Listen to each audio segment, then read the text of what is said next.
Welcome everyone to day 1 of classical mechanics. Today we're going to discuss a method called, let's write with white, a method called dimensional analysis. Now this method is useful, but it is also limited. And I will try to show how it is useful and also how it is limited in some cases. So how do we start off? Well, we're first of all going to look at two benefits. The first benefit is that it helps you check your answer. So check your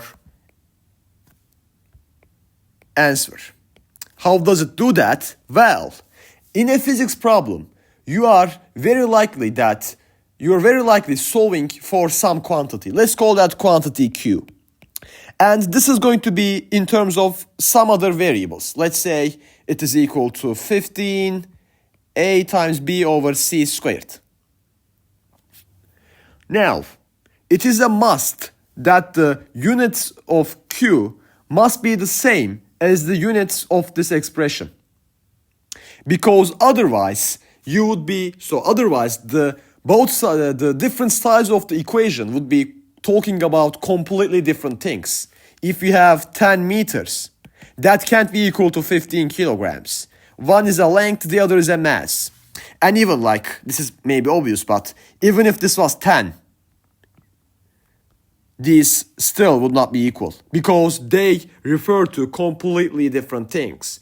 A mass can't be the same as a length or a time or an acceleration. They are different quantities. So, let's say that you did a derivation. The derivation took 2 pages, let's say. You did lots of things. And at the end, you found this result. Now, at this point, you can use the units of A, B, and C, and you can combine them in this manner. So you multiply the units of A and B, and then divide by the units squared of C. When you do that, you should get the units of Q. If you don't, then you know for a fact that your answer is wrong.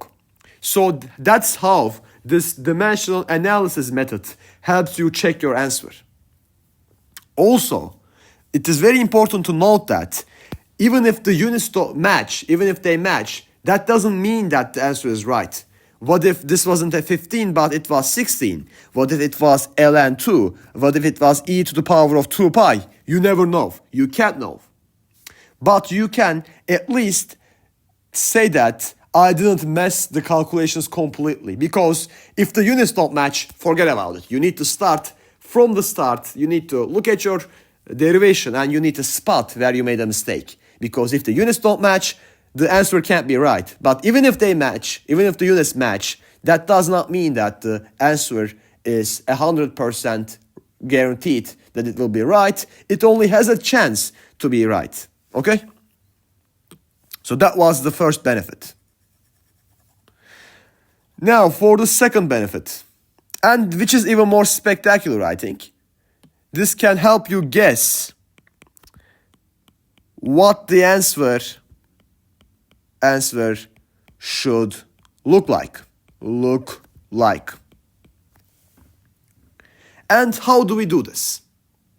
Well, let me show you an example. Let's say that there is a mass of m. It has an initial velocity of v initial, and it is on a surface with coefficient of kinetic friction of mu k, let's say. The coefficient of kinetic friction, and there is gravitational acceleration downwards, gravitational field strength.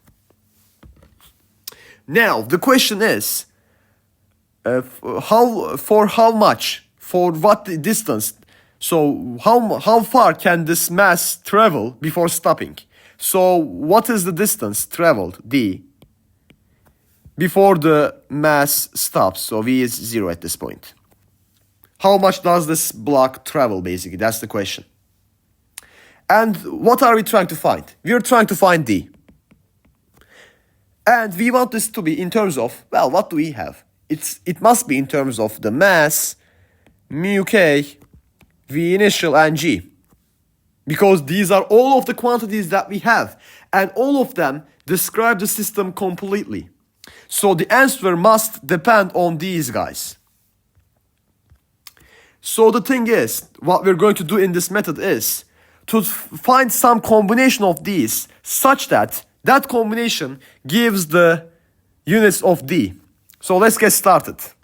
What are the units of D? And to denote the unit of a quantity, we use brackets like this, and we write the quantity inside the brackets.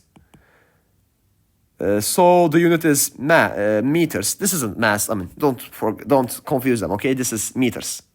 Where this is mass. Okay. What is the unit of mass? It is, let's say, kilograms. And you could use other units as well. You could say it is pounds. You could say this isn't meters but inches. I prefer to use the SI base unit. Okay. Some people even use like this is a length, this is a mass. Some people prefer that, but I prefer using the SI units because I am very familiar with them. I have been using them basically as long as I can remember, okay? But that's just a personal preference. What is the units of V initial? It's a speed, it's a velocity, it is meters per second. For the gravitational field strength, it is, well, it is an acceleration in some sense. It is an acceleration, but here, well, we don't need to get into the details. I would call this gravitational field strength rather than the acceleration due to gravity. There is a little nuance there, but it is still going to have the units of an acceleration, mass over second squared. Meters per second squared. I did the mistake that I told you guys to not do. Sorry about that. And what about mu k? Well, this does not have a unit, so it is unitless.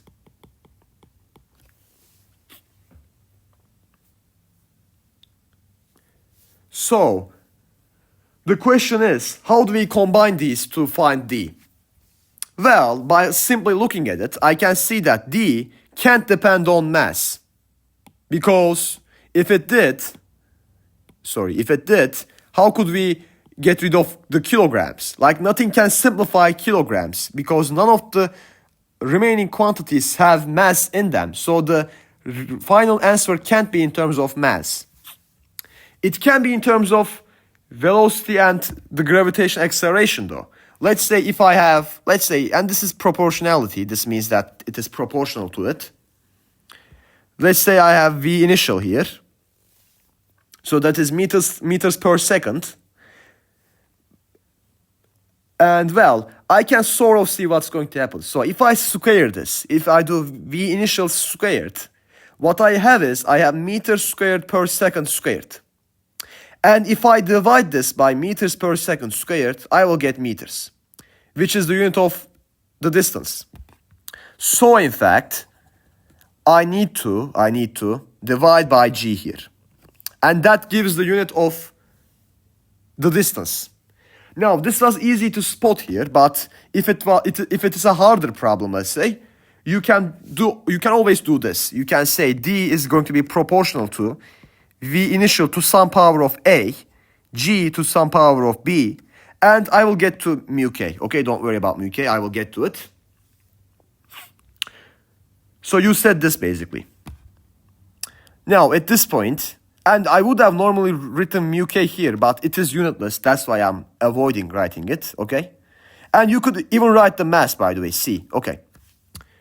Then you say, okay, this is meters, it's going to be meters to the A, and then seconds to negative A. Then G, it's going to be meters to the B, and then seconds to negative 2B, and then you have kilograms to C.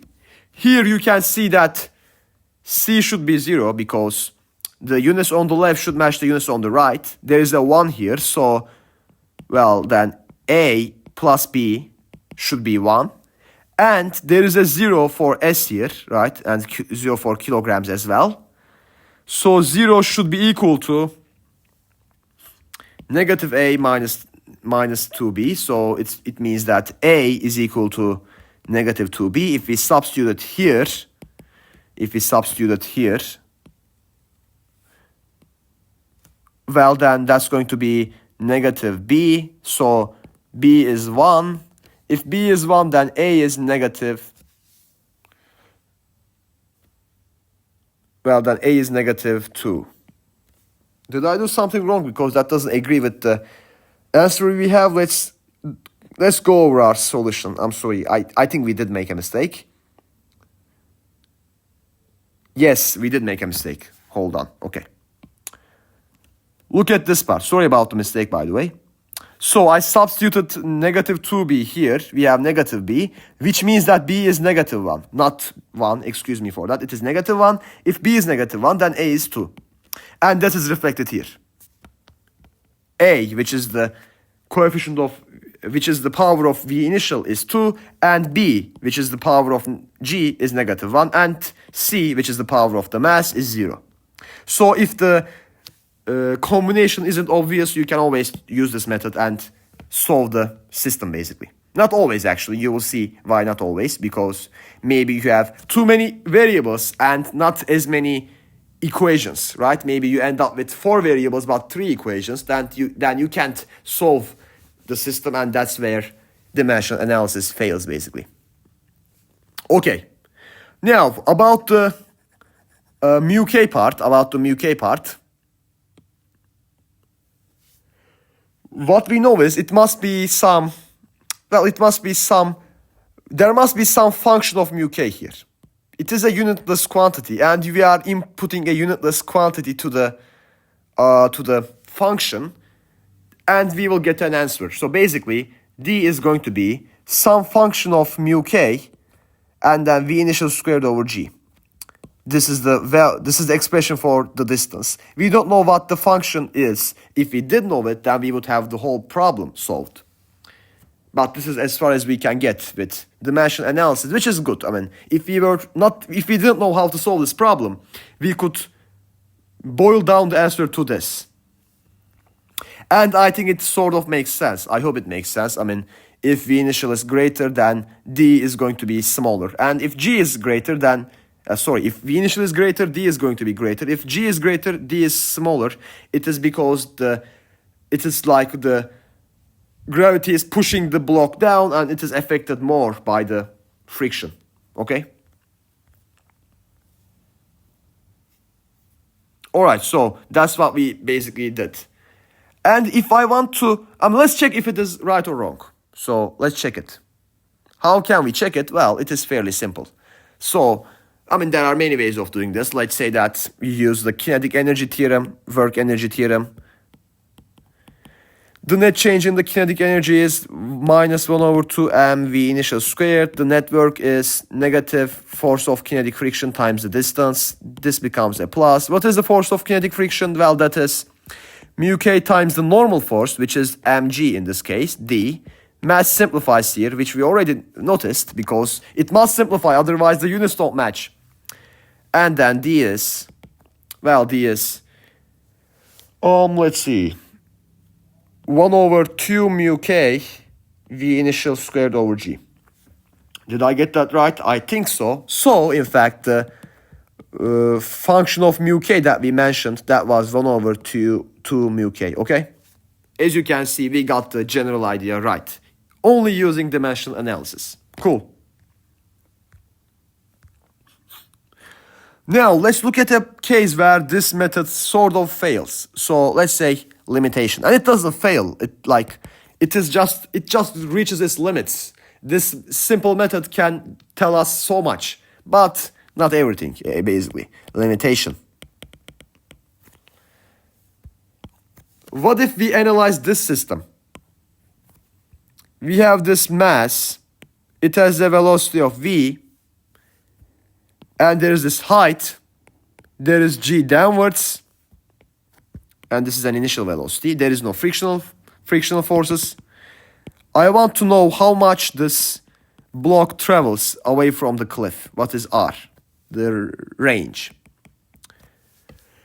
Let's again write our units. Write the units of the expressions. This is meters, mass, that's kilograms, v initial, that is meters per second. G has the units meters per second squared. H has the units meters, right? Now, using this, let's try to find an expression for R. So R is going to be proportional to mass to some power A, G to some power B, H to some power C, and G to some power D. So mass, I mean meters, should equal kilograms to the power of A,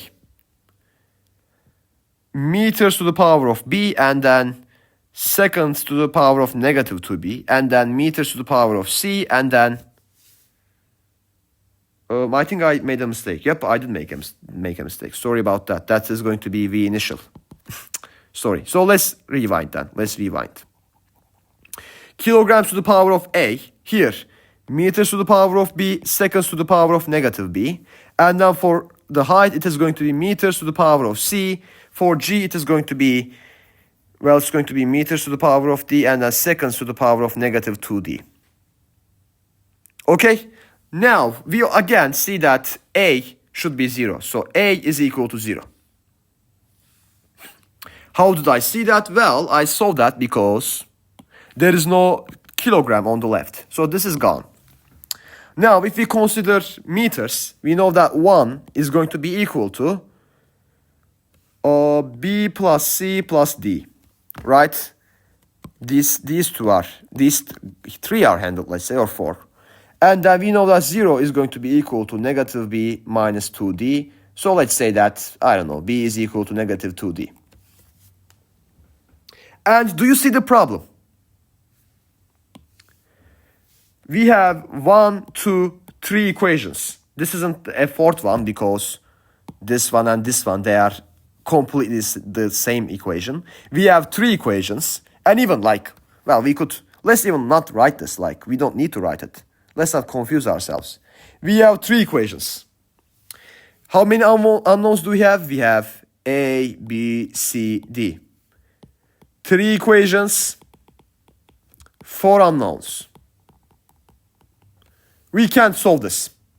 If we get lucky, there is, sometimes we can get around this. Like, if we get super lucky, we are able to solve this kind of equation. Like, sometimes you have more unknowns than equations, but those unknowns are like always together. Maybe A plus B, it is always together, and you can replace for it. But we don't need to get into it. In general, we can't solve this. And looking at this, you can see that we can solve it. Let's try solving it. If you don't believe me, let's try solving it. So A is done. I mean, basically, A is done. B is going to be negative 2D. If I replace that in the second equation, I see that 1 is equal to negative 2D plus C plus D. So 1 is equal to C minus D. And that's as far as I can go. I can't make any more comments about this. And why did this happen? Well, it happened because I had 4 physical quantities that I could use to express the result. I had the mass, I had the initial velocity, kilograms, and the height. I have these, and they are going to affect the result. I have these expressions. Well, mass doesn't affect, we saw that, but the other 3 are going to affect it. We have these expressions, but if you look at the units, these 4 quantities only have 3 units.